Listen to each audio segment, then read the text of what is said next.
2026 নির্বাচনে বিএনপির শরিক দলের গলার কাটা বিএনপির বিদ্রোহী প্রার্থীরা। ধানের শীষ পেয়েও স্বস্তিতে নেই নূর মান্না শাকিরা, শরিকদের কি বিএনপির বিদ্রোহীরাই ডুবাবে? বিএনপির ঘরে আগুন, শরিক দলগুলোর আসনে বিদ্রোহী প্রার্থীদের চ্যালেঞ্জ, জামাতের জন্য কি বড় সুবিধা?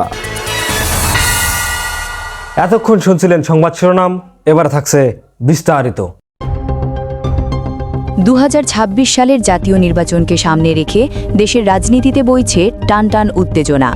দীর্ঘ আন্দোলনের পর বিএনপির শরিক দলগুলো ধানের শীষ প্রতীকে নির্বাচনের সুযোগ পেলেও তাদের আনন্দের রেশ এখন আতঙ্কে রূপ নিয়েছে।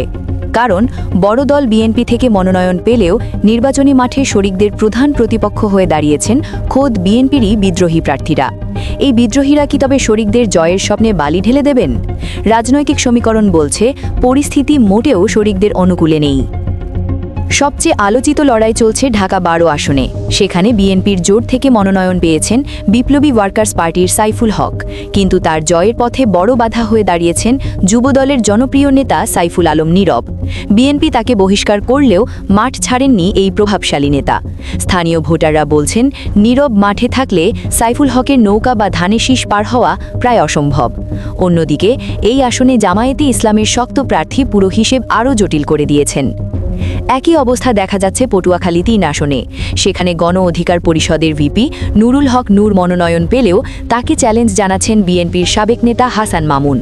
বহিষ্কৃত হওয়ার পরেও হাসান মামুন নির্বাচনী লড়াই চালিয়ে যাওয়ার ঘোষণা দেয়ায় নূরের জন্য পথটা মোটেও মসৃণ নয়। একইভাবে বগুড়া 2 আসনে মাহমুদুর রহমান মান্না এবং ঝিনাইদহ 4 আসনে রাশেদ খানের কপালে এখন চিন্তার ভাঁজ, কারণ সেখানে স্থানীয় বিএনপির প্রভাবশালী নেতারা স্বতন্ত্র প্রার্থী হিসেবে কোমর বেঁধে মাঠে নেমেছেন। এমনকি হেভিওয়েট প্রার্থী আন্দালিব রহমান পার্থর জন্যেও লড়াইটা সহজ হচ্ছে না। ভোলা 1 আসনে পার্থকে মনোনয়ন দেয়া হলেও স্থানীয় বিএনপির সভাপতি গোলাম নবী আলমগীর এখনও নিজের অবস্থান ধরে রেখেছেন, যার প্রভাব পড়তে পারে ভোটের বাক্সে।